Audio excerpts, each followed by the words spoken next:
Hello, Wanderers. Welcome back to our Crusader Kings 3 roleplay series following Sir Joffrey Lannister, the captain of the Black Lions, who won themselves some glory in the Blackfire Rebellion in that last episode. Now, we have done a little bit of mercenary work here in Westeros, and we're probably going to do a little bit more while we are in this land, but there is something interesting to note, and we do know that Sir Joffrey has a rivalry with his cousin, Lord Tybalt, whom he was a little bit of a bully to when Tybalt was a kid here. And, House Lannister doesn't really have much affection for Sir Joffrey because of the fact that he spurned a noble marriage when he was younger. He was obviously set to be betrothed to a young lady of the Westerlands, which was expected of him because he is a legitimate son of House Lannister. He spurned that and he married a prostitute instead, which obviously, was a shame upon House Lannister and quite embarrassing for them. And so, Joffrey has never been in the good graces of his own house, let alone the current Lord of House Lannister. He's always gotten along much better with the Baratheon side of the family because, they don't have as much stakes in, what Joffrey has because he's not bringing anything bad to their name because he's got a Lannister last name, not a Baratheon one. So he's gotten along pretty well with this Baratheon bloodline. And I think that in some ways, and probably in many ways, he considers himself just as much, if not more, of a Baratheon than he does a Lannister, hence taking on the Baratheon colors here. So that's an interesting thing to note. And I do just want to bring that up because you'll notice that young Lord Tybalt here has managed to secure himself a pretty good marriage prospect with a Laura Targaryen. As you can see here, she is the granddaughter of Daeron the Good. So not, she's essentially a princess, princess of House Targaryen. And Lord Tybalt here has managed to wrangle that betrothal for himself. Well, I can only imagine that Captain or Sir Joffrey would be a little bit jealous of this. I mean, although our dear wife, Mistress Lorella, is quite beautiful, she is lowborn. She's a princess. And I think that there's something, within Sir Joffrey that would be, feel like, his ambition is a little bit higher than he doesn't want to be one-upped by this young lion pup here. And so what's he going to do? I mean, there's only certain options. He's probably not foolish enough to try to seduce a Laura here. I mean, she's obviously like too young anyways. But what could he do to kind of, show himself as to being the better man in some ways, or maybe not the better man, but certainly the more desired one? Well, there are a few different prospects, and if we take a look at some of the members of House Targaryen, some of the living ones here, we'll see some interesting characters. Prince Maekar still alive here. Prince Elena Targaryen, 64 years old.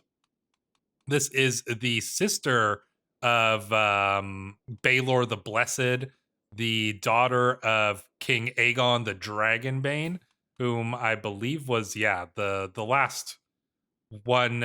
This was the king who oversaw the Targaryens when the last of the dragons died. I believe that's why they call him the Dragonbane. Somebody correct me in the comments if I'm wrong. But yeah, there's a couple other princesses here, Princess Daenerys the Crackling Flame, or Princess Mia Rivers, one of the great bastards. But if we want to really one-up our dear cousin there, well, we got to find ourselves a pretty good prospect. And, I was taking a look over here and I saw, yes, Shiera Seastar, another one of the great bastards here, and certainly an interesting one because for those of you who know the lore, Shiera Seastar is considered to be the most beautiful woman in the world, essentially, at this point of time, certainly in Westeros. Now, canonically, she is the lover of Sir Brynden Bloodraven. I'm sure most of you are familiar with Bloodraven. So canonically, they're lovers, but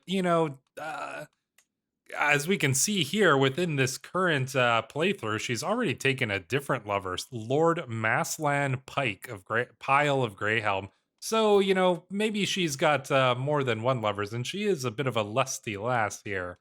The question is, could we wrangle ourselves a little bit of a dalliance with her? And if we go over here to seduce, well, very easy apparently. And I was considering this, and you know what? I thought the more I thought about it, the more I thought this could be a very interesting idea here.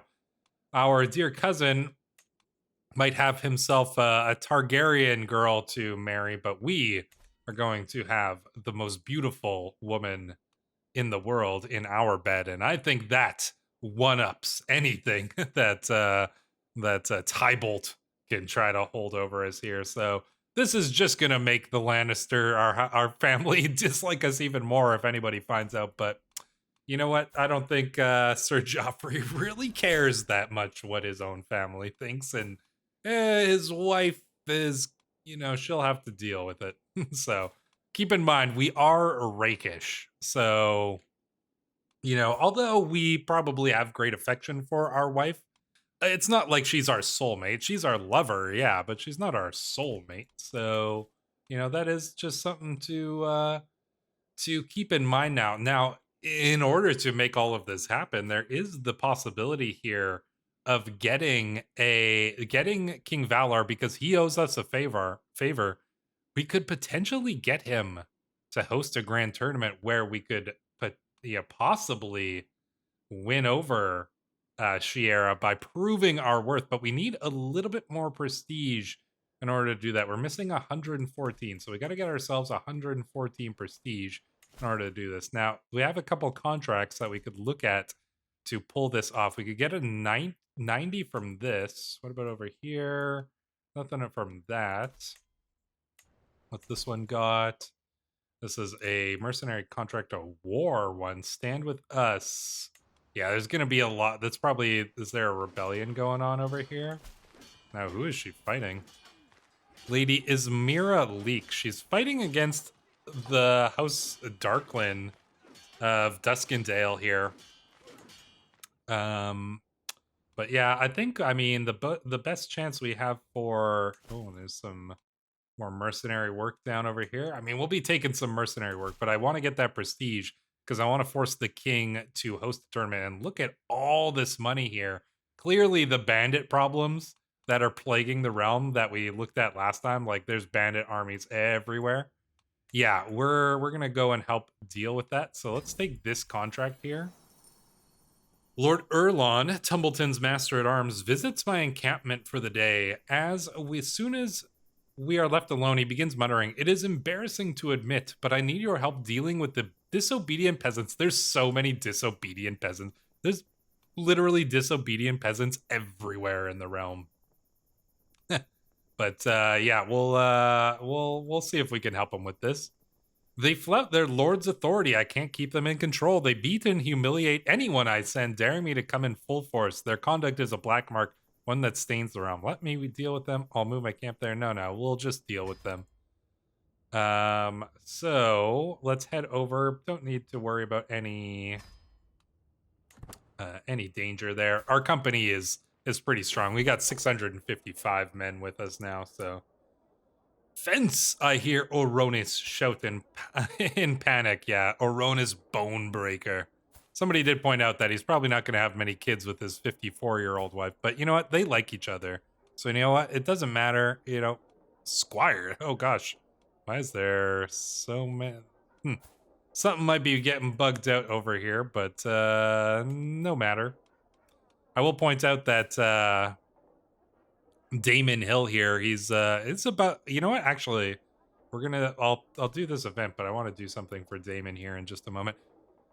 I step out on the dirt to see the splintered remains of a wagon wheel. My wagon wheel. I'm sorry, dear leader. All right, well, we're gonna heave the wagon off the ground. We're gonna put our strength to work along with our men here. But yeah, I mean, we've been training Damon Hill here for quite a while, and he is a very skilled young man. He's 15 years old. Perhaps it is time to finish off his squire training. As you can see here, he is pretty much right there. So let's see, train squire. Let's train him. Give him that last little bit of training in matters of chivalry. And it was an excellent training session. So, does this mean that we will be able to knight him? Let's see. I'm not sure where it's actually supposed to. Not sure where the option is for that. Maybe it's bugged out because his training is complete. But I wonder. Not too sure of that, but anyways, his training is done. He'll be a knight before long. We sit in a quiet tavern in Blackstripe when a loud band of ragged-looking sellswords come barging in. Their brutish leader pushes one of my guards aside and audaciously sits down at my table. A nobleman, eh, my lord? Interested in the service of the best band of mercenaries in Blackstripe? More loyal men you'll never find, at least if you pay us properly. The best? Ooh, 600 men for 20 bucks. Well. And who's this guy? Alan Whiterose. Well, interesting. Robust Forder Blade Master. Skilled Tactician. I kind of want to get this guy on our team. Honestly, he's pretty good. Alan Whitrose. Oh, man, he's good. Do I want the 600 men, though? 600 men is a lot. That's tough. This guy's good. This guy's good. But the 600 men is a lot. That's a lot. Yeah, look at that. I mean, we just doubled our men. We've essentially subsumed an entire other mercenary company into ours. So that was like not a hostile takeover, but yeah, we essentially got them all on our side here. When we arrive at Tread Hills, I am quick to round up the worst of the rabble-rousers, and they demand they explain themselves. Titus, a peasant. Sir Titus. Wow, actually, look at this guy. He's a septon and a knight. A peasant of some reputation speaks for the rest. Oh, what happened to his wife? Oh, she died under mysterious circumstances? Oh, wait, there's some... This was his... There's something going on. It is our place to be ruled over, but Lord Dermot does so unjustly. With chaos rife in the land, we can hardly hold on to what's ours. He drives us to labor for him like workhorses.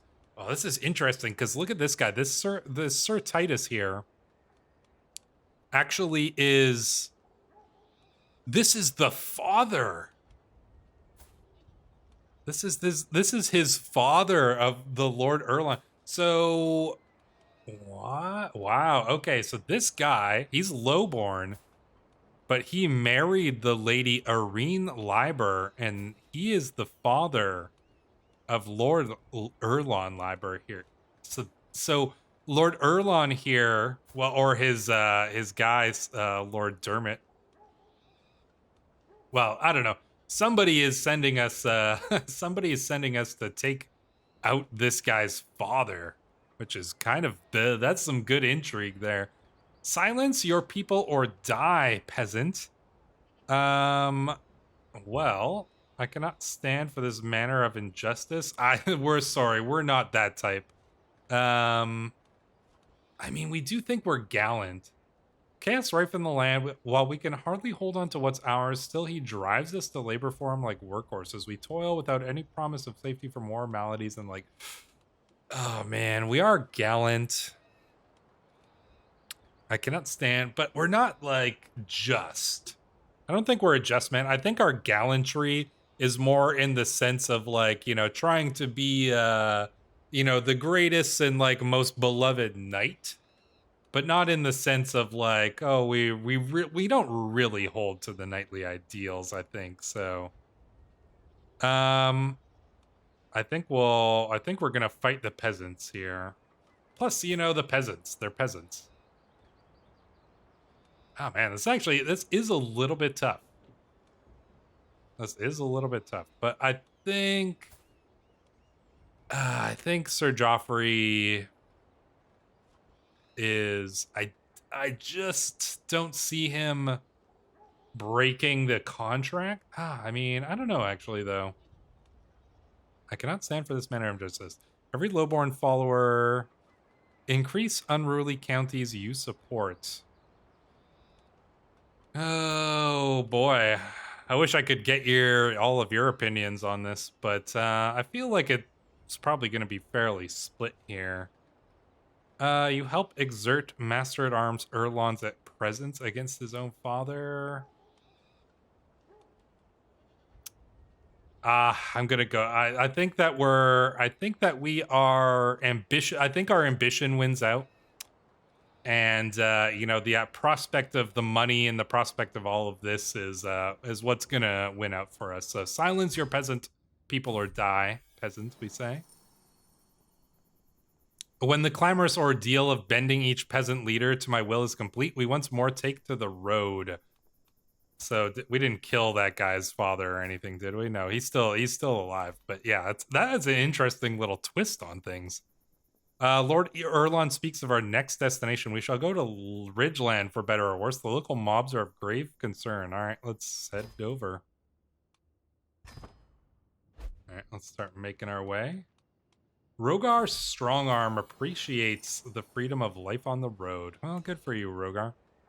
When we arrive at Tread Hills, I'm quick to round up the worst of the rebel rousers. We've got Donnell Barley Rot over here. Yeah, I mean, I'm not gonna stress out over this guy then. There we go. And now we head to Cat's Claw. Let's do it. Oh, we got to go a little bit of a ways down here, but that should be no worries. Hopefully we haven't lost. We've lost a few of our peasants. Ooh, holy! Look at this guy. He's a huge guy. Look at this thing. This surely isn't his true size compared. This man's a giant.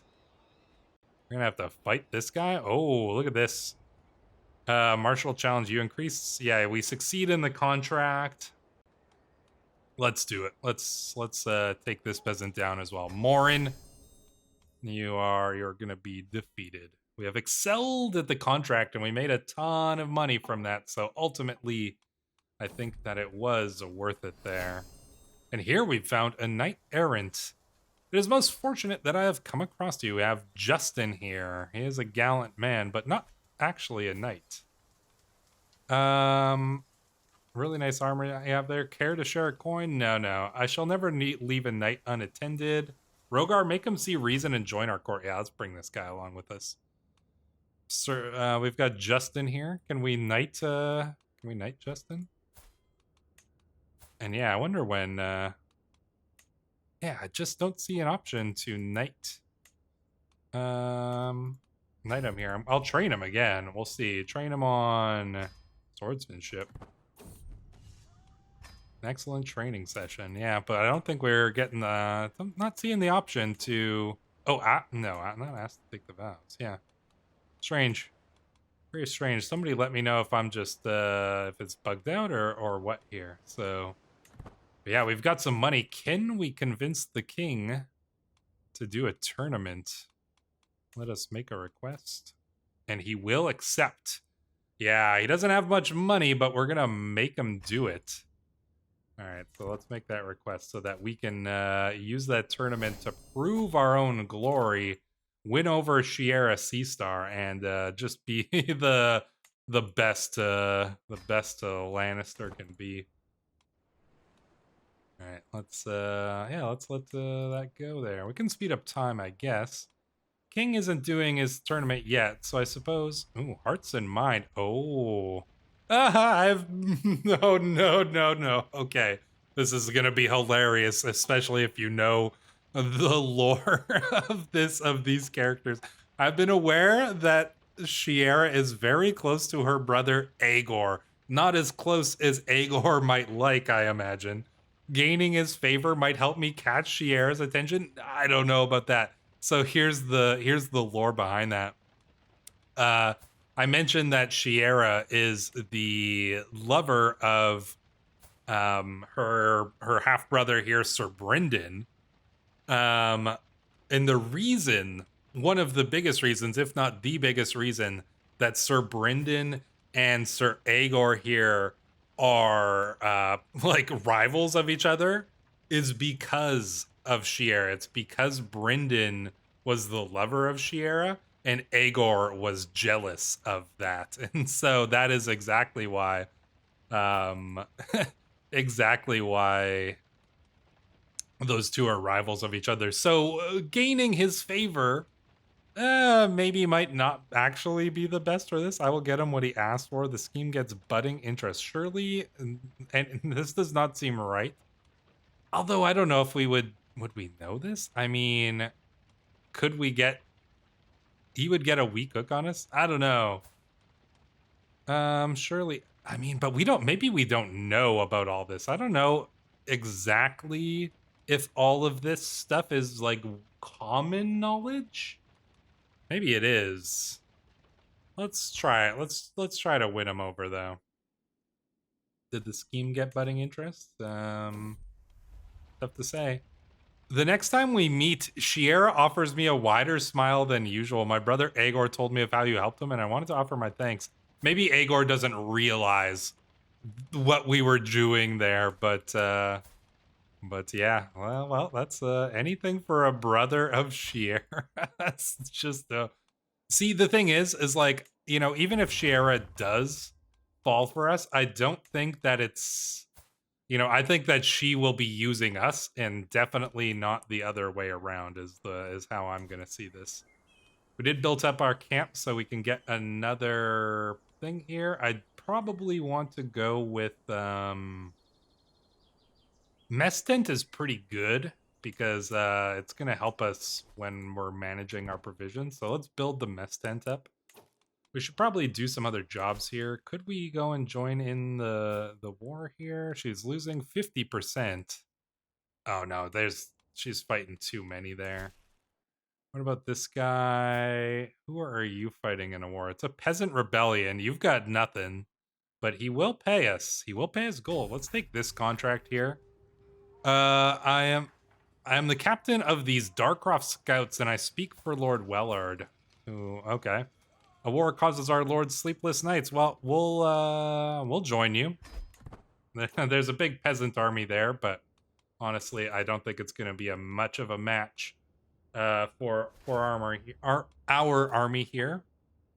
I'm going to refill our men at arms before we raise them up. And yeah, let's go deal with this peasant army here. They're just taking forever to siege them down. The 75 troops of Darkroft just can't stop them. Oh, this is House Trant, the infamous Marin Trant's house. All right, let's go and let's go and just deal with this for them. These peasants are just gonna get utterly annihilated here. The Black Lions are far too capable to for the peasants to deal with. There we go. That was easy enough. We'll take our payment now, unless you want to give us your castle here, Lord Wellard. All right, give us our money. There we go. So be it. Disband all. That was that was easy enough, I suppose. Did we get to? Oh, I wonder how much. Let's wait. Did he give us money? Maybe that takes a moment here. Maybe he did give us money, and I just didn't see it. In any case, we absolutely destroyed those peasants. Yeah, that's unfortunate for them. All right, what other kind of contracts could we do here? Support a faction. What is the faction that you are doing here? He is fed up with Lord Robert's rule. He wants us to join a Liberty faction against the Lord of House Fell. You don't have that many troops though. I don't know. That seems like a little bit of an unwise one to. Oh, the tournament's gone. Yeah. Wait, can we not? Yes, let's join it. There we go. All right, tournament time. Let us join in the tournament here in King's Landing. I don't think we missed anything there. Can't wait for it to start. All right, perfect. The king is celebrating a tournament while his realm burns, but this is a perfect opportunity for us to, to show off our stuff and maybe win the hearts of a lovely Seastar. We're already qualifying, so I don't really need to worry about this. Our score increases moderately. Let's just ensure our success. I mean, do we really need to be in the archery tournament though? I mean, I don't see us as an archer. You know, I think I'm actually not going to participate in the archery one. I just don't see it for our character. But melee, horse race, duel, and the joust. The joust is where it's all at. So archery contest is about to begin. I have a bet to place. Let's see. Let's do a bet. Oh, look at this. Duncan the Tall is in here. I mean, I am not looking forward to facing this guy in the duel or the joust, that's for sure. Duncan the Tall is definitely a threat. But Lord Carol Vance. Oh no, this is sabotage. That's no way to win. No. Gorman is a safe bet. Lord Bonifer Chittering or Lord Gorman. Ooh, Lord Gorman Peak. I think we're going to go with Lord Bonifer here. Put a little bit of money on it and see what happens here. All right. Can we get some money out of this? We'll see, I suppose. One last knock. Nolan is clearly winning. I don't know if we're going to make our bet money back here. But we'll see.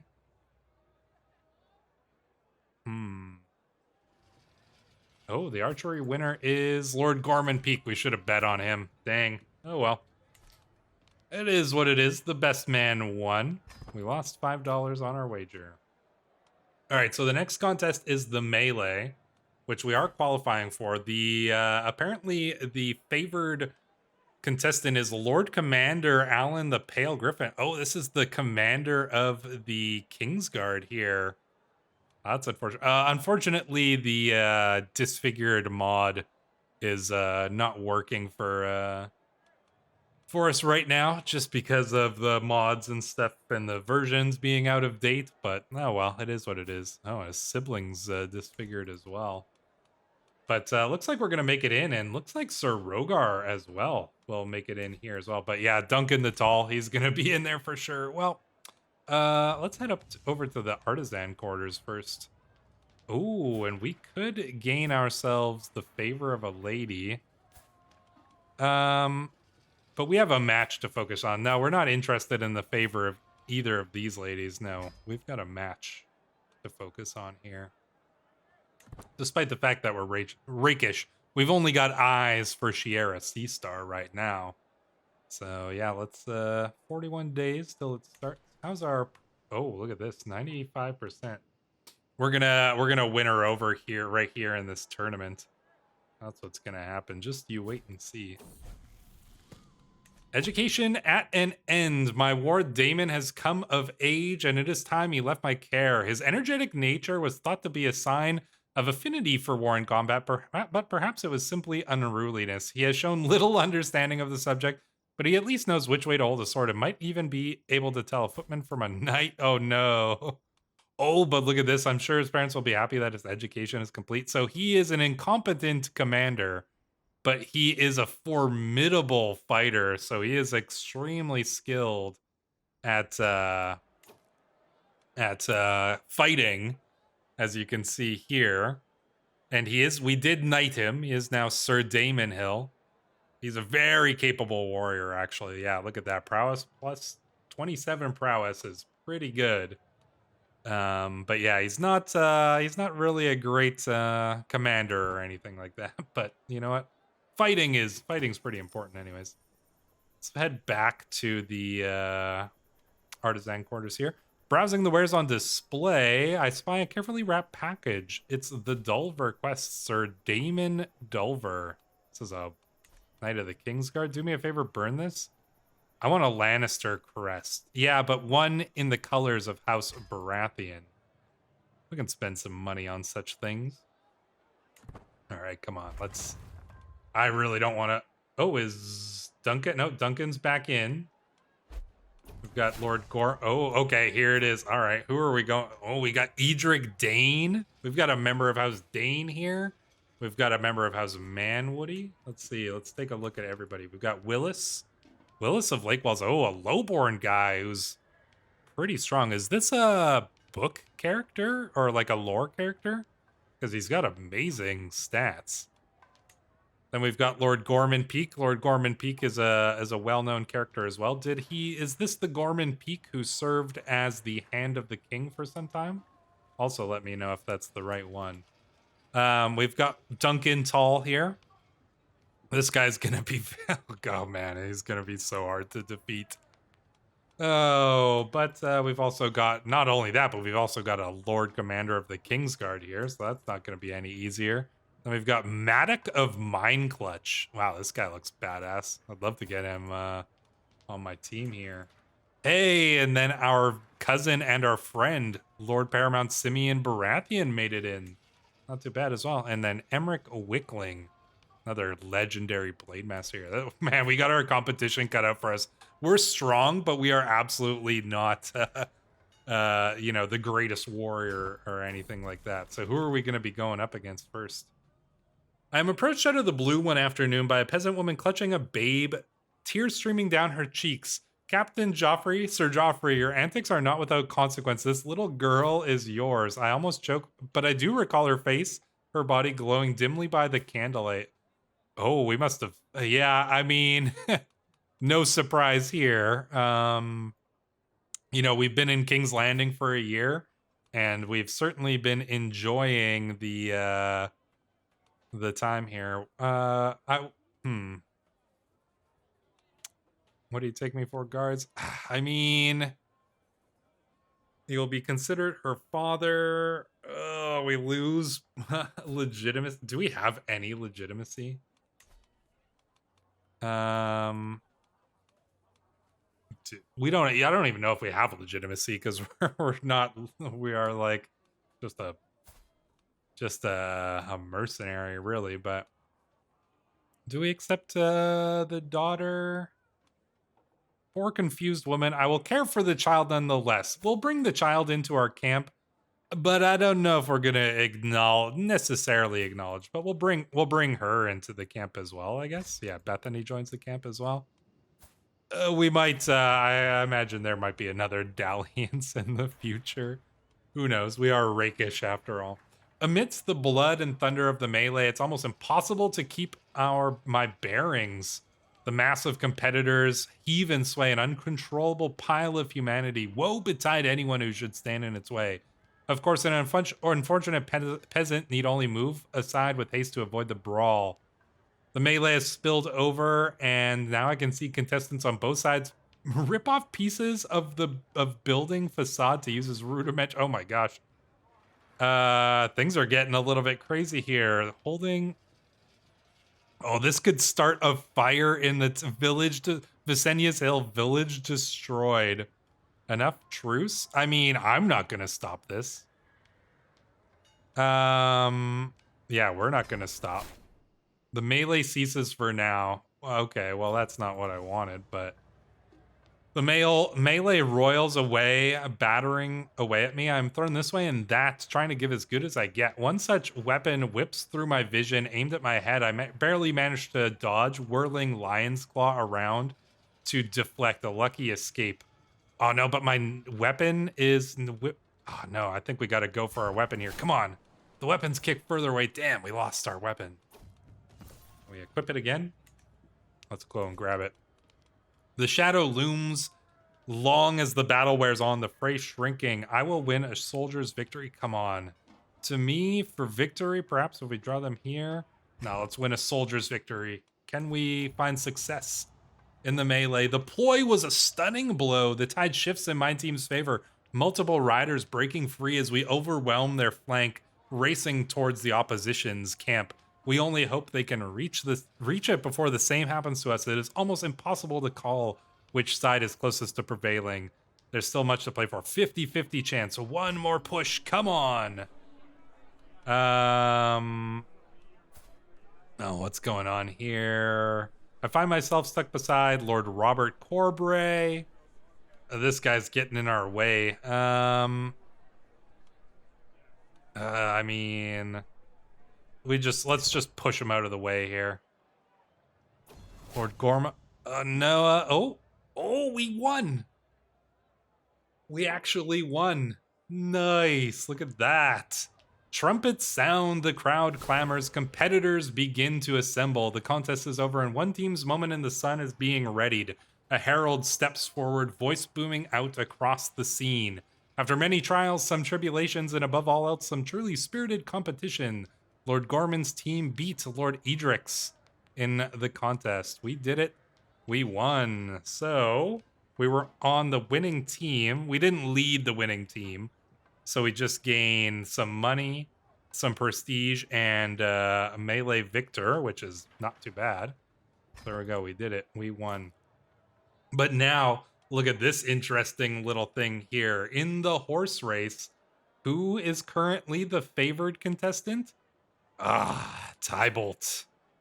There he is. Well, oh, he's got 3 kids already. Did he have a previous wife? His previous wife was from House Kindle. Interesting.